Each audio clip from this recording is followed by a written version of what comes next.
Hi, this is Revathi. Video చూస్తున్న వారికి, అలాగే లైక్స్, కామెంట్స్తో సపోర్ట్ చేస్తున్న వారికి థ్యాంక్ యూ సో మచ్. నా తను నా ప్రాణం నీకై ఎపిసోడ్ నెంబర్ 47. ఇద్దరు అలా ఒకరికొకరు తోడుగా నిద్రపోతుండగా మీ మధ్యలోకి త్వరలో నేను రాబోతున్నానని సూచన ఇస్తున్నట్టుగా శ్రేయ కళ్యాణ్ కలలో కనిపిస్తుంటుంది. కలలో తను కనిపించగానే కళ్యాణ్ ఒక్కసారిగా డిస్టర్బ్ అవుతూ టక్కున కళ్ళు తెరుస్తాడు. ఆ డిస్టర్బెన్స్కి కళ్యాణ్ హృదయ స్పందనలు కూడా ఒక్కసారిగా పెరగడంతో మైథిలి కూడా మేలుకొని ఆశ్చర్యంగా లేచి కూర్చొని ఏమైంది కళ్యాణ్ అని అడుగుతుంది. మైథిలి లేచేసరికి కళ్యాణ్ కూడా లేచి కూర్చొని ఏమీ లేదు మైథిలి అని అంటాడు, ఆ డిస్టర్బెన్స్ పైకి కనపడివ్వకుండా ప్రయత్నం చేస్తూ. నీ గుండె మీద తలపెట్టి నీ హృదయ స్పందనలు వింటూ నిద్రపోతున్న నేను ఒక్కసారిగా నీ హృదయ స్పందనలు వేగం పెరగడం గమనించాను కళ్యాణ్. అంటే నువ్వు ఏదో విషయం మీద టెన్షన్ పడుతున్నావని అర్థమైంది. నిన్ను అంతగా బాధపెట్టిన ఆ విషయం ఏంటి అని అడుగుతుంది మైథిలి. అది అని కొన్ని క్షణాలు ఆలోచించి, ఆ శ్రేయ వల్ల డిస్టర్బెన్స్ అవుతున్నాను చెప్తే మైథిలి కంగారు పడుతుందేమో అని అనుకొని, అది పెద్ద విషయం ఏమీ కాదు మైథిలి, ఈరోజు టెండర్ కోల్పోయాం కదా, ఆ డిస్టర్బెన్స్లోనే ఉన్నాను అని అంటాడు. కానీ మైథిలి ఆ మాటలు నమ్మలేనట్టుగా మనసులో ఆలోచించుకుంటూ, లేదు కళ్యాణ్, నువ్వేదో అబద్ధం చెప్తున్నావు, ఇంకేదో విషయం గురించి కూడా డిస్టర్బెన్స్కి గురవుతున్నావు, నీ చుట్టూ సమస్యలు రాబోతున్నాయేమోనని నాకు భయంగా ఉంది అని అనుకుంటుంది. మైథిలి నమ్మలేదని కళ్యాణ్ కూడా అర్థమై తనని దగ్గరకు తీసుకొని, నువ్వు నాకు తోడుగా ఉన్నంతకాలం నేను ఎలాంటి సమస్యనైనా ఎదుర్కొంటాను మైథిలి, నా బలానివి ధైర్యానివి అన్నీ నువ్వే అని తన నుదుటిన ముద్దు పెట్టుకొని, వెళ్ళి మొహం కడుక్కొని ఫ్రెష్ అవ్వు, ఇక వెళ్ళిపోదాం అని అంటాడు. సరే కళ్యాణ్ అని చెప్పి మైథిలి వాష్రూంలోకి వెళ్ళిపోతుంది. తను వెళ్ళిపోవడం చూసి కళ్యాణ్ ఆర్యకి ఫోన్ చేస్తాడు. ఆర్య ఫోన్ లిఫ్ట్ చేసి, ఏంటి కళ్యాణ్ అని అడుగుతాడు. ఆ శ్రేయ గురించి ఏమైనా తెలిసిందా ఆర్య అని అడుగుతాడు.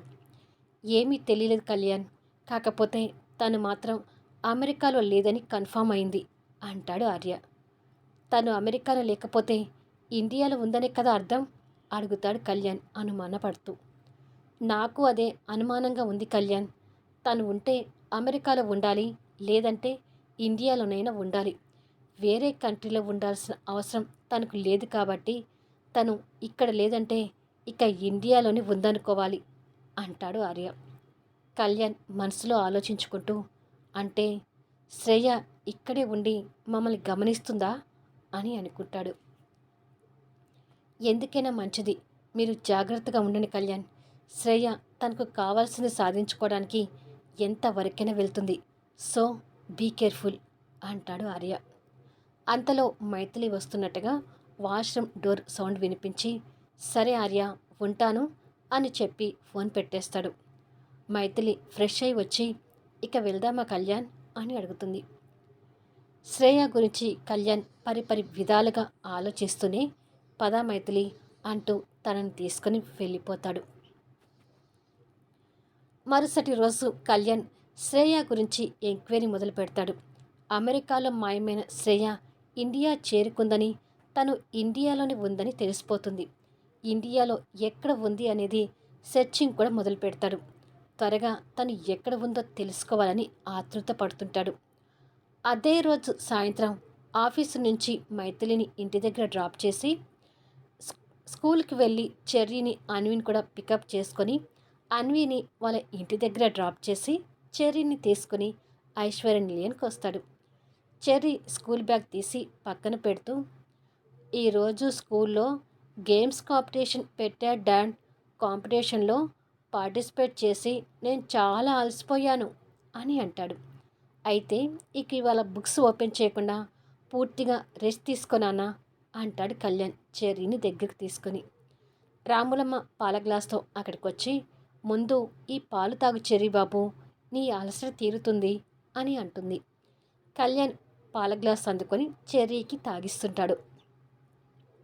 చెర్రీ పాలు తాగటం పూర్తి చేయగానే, ఇక నువ్వు వెళ్ళి ఫ్రెష్ అయ్యి రెస్ట్ తీసుకోనానా అంటాడు చెర్రీని పంపిస్తాడు. రాములమ్మ ఒక లెటర్ కవర్ తీసుకొని అక్కడికి వచ్చి, మీకు పోస్ట్లో ఒక లెటర్ వచ్చింది కళ్యాణ్ బాబు గారు అంటూ ఇస్తుంది.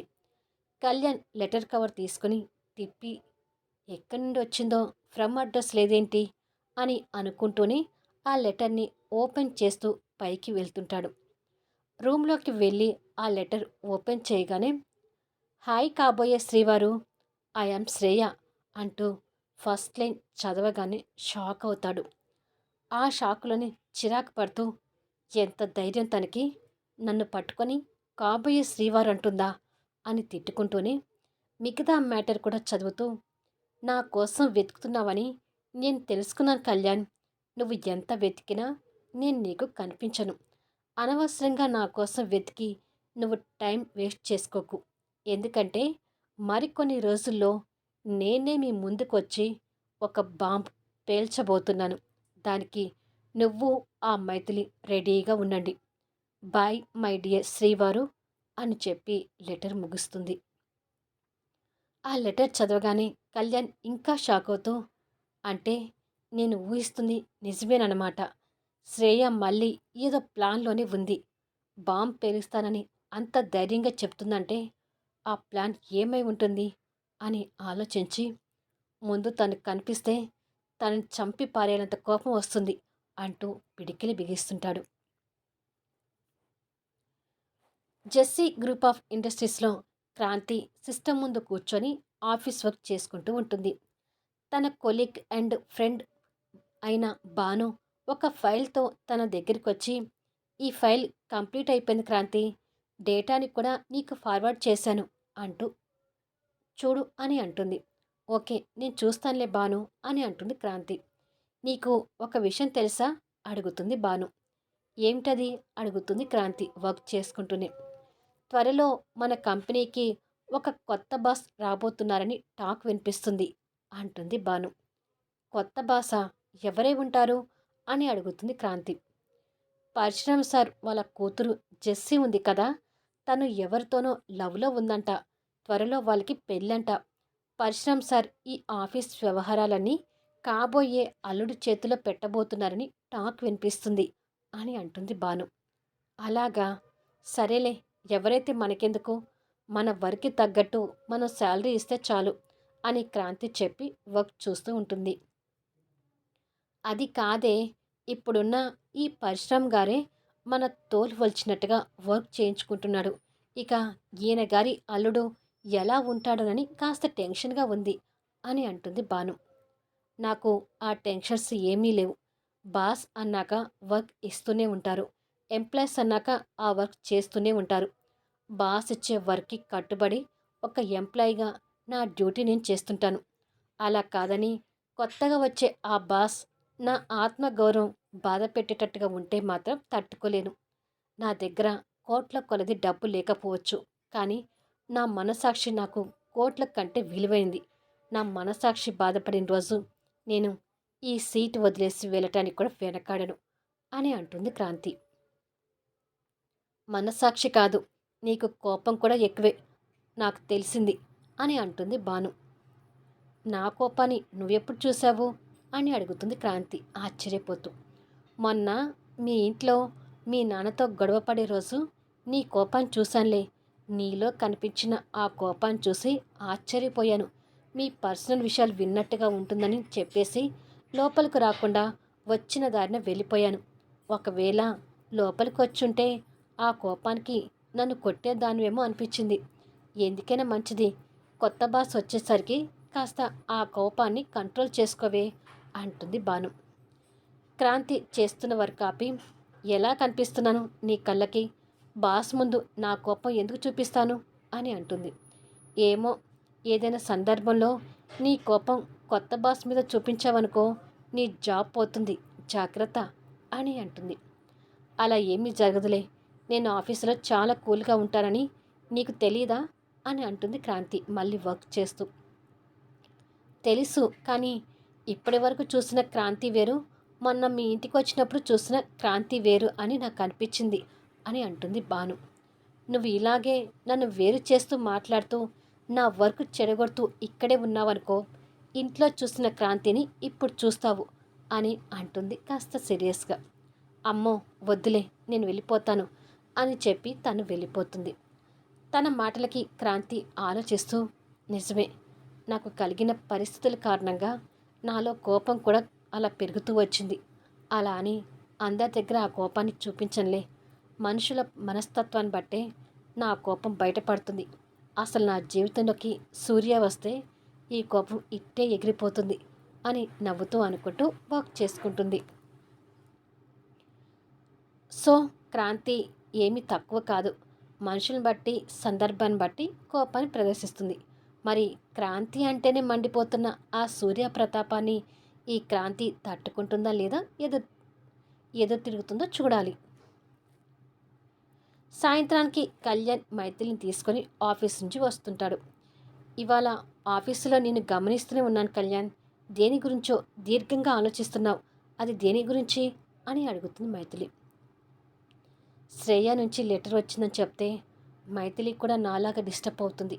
ఈ విషయాన్ని తనకు చెప్పకూడదు అని అనుకొని, అదేమీ లేదు మైథిలి, నేను బాగానే ఉన్నాను కదా అంటూ పైకి కాస్త నవ్వు నటిస్తూ వాళ్ళ ఇంటి ముందు కారు ఆపుతాడు. మైథిలి కళ్యాణ్ గమనిస్తూనే, సరే ముందు లోపలికి రా, ఒక కాఫీ తాగి వెళ్దు గాని అని అంటుంది. ఇప్పుడు నాకు కాఫీ వద్దులే మైథిలి అని అంటాడు. నిజానికి నాకు నీతో కాసేపు ఒంటరిగా ఉండాలని ఉంది కళ్యాణ్, అందుకే నిన్ను రమ్మంటున్నాను అని అంటుంది. మైథిలి అలా అనేసరికి కళ్యాణ్ కాదనలేక సరే అని అంటాడు. ఇద్దరూ కలిసి లోపలికి వెళ్తుంటారు. అలవాటు ప్రకారం చిన్ను బన్ను మైథిలికి ఎదురుగా వస్తుంటే వాళ్ళిద్దరికీ ముద్దు పెట్టి చాక్లెట్స్ ఇస్తుంటుంది. పరాయి పిల్లల మీద కూడా అంత మమకారం చూపిస్తున్న మైథిలి వైపు కళ్యాణ్ అలాగే చూస్తుండిపోతాడు. ఇక వెళ్ళి ఆడుకొని ట్యూషన్ టైంకి వచ్చేయాలి అని చెప్పి ఆ పిల్లల్ని పంపించి, రా కళ్యాణ్ అంటూ ఇద్దరు లోపలికి వెళ్తారు. ఆఫీస్ వర్క్ చేసుకుని ఇంటికి వచ్చి ట్యూషన్ చెప్పాలంటే నీకు ఇబ్బందిగా అనిపించడం లేదా ఎనిమి అని అడుగుతాడు. నేను ఫస్ట్ నుంచి ట్యూషన్ చెప్తూనే ఉన్నాను కదా కళ్యాణ్, నాకు అలాంటి ఇబ్బంది ఏమీ అనిపించదు అని అంటుంది చేతిలో ఉన్న హ్యాండ్ బ్యాగ్ పక్కన పెడుతూ. అలాగా, అయితే మన పెళ్ళి అయ్యాక కూడా ఇలాగే ట్యూషన్ చెప్తుంటావా అని అడుగుతాడు కాస్త నవ్వుతూ. మైథిలి కూడా నవ్వి కళ్యాణ్ మొహాన్ని చేతిలోకి తీసుకొని, మీ ఇద్దరి మెంటలోని భరించేసరికి నాకు సరిపోతుంది, ఇక టైం ఎక్కడ ఉంటుంది ట్యూషన్ చెప్పడానికి అని అంటుంది.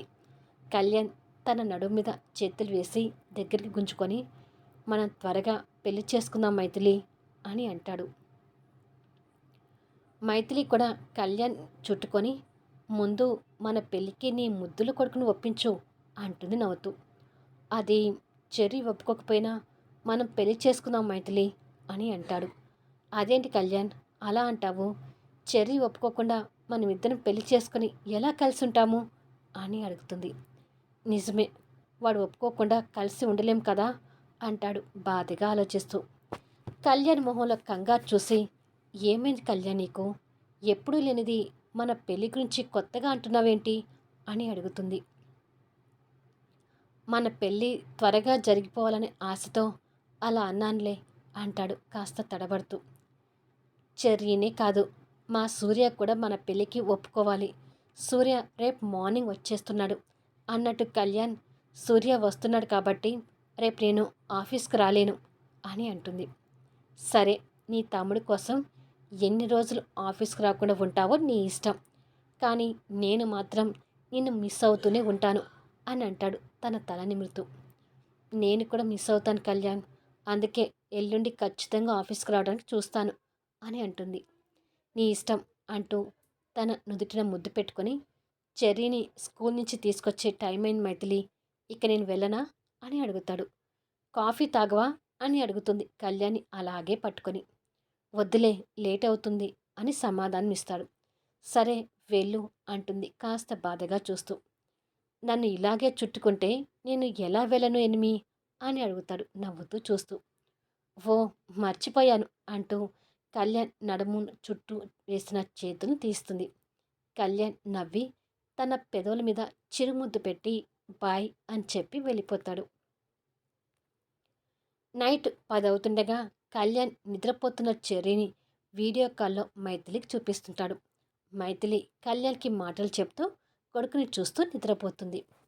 మార్నింగ్ 5 అవుతుండగా డోర్ నాక్ చేసిన సౌండ్తో మైథిలి నిదానంగా మేలుకొని సూర్య వచ్చుంటాడు అని అనుకుని హుషారుగా వెళ్ళి డోర్ ఓపెన్ చేస్తుంది. నిజంగానే ఎదురుగా సూర్య నవ్వుతూ కనిపిస్తాడు. సూర్య చెయ్యి పట్టుకొని జెస్సీ కూడా ఉంటుంది. మైథిలికి సూర్య కనపడగానే ఆనందంగా చూస్తూ తర్వాత పక్కన ఉన్న అమ్మాయిని ఆశ్చర్యంగా చూస్తుంటుంది. వీడియో ఎలా ఉంది అనేది కామెంట్స్లో తెలియచేయండి. అలాగే దయచేసి లైక్స్ ఇచ్చి సపోర్ట్ చేయండి. మళ్ళీ నెక్స్ట్ వీడియోలో కలుద్దాము.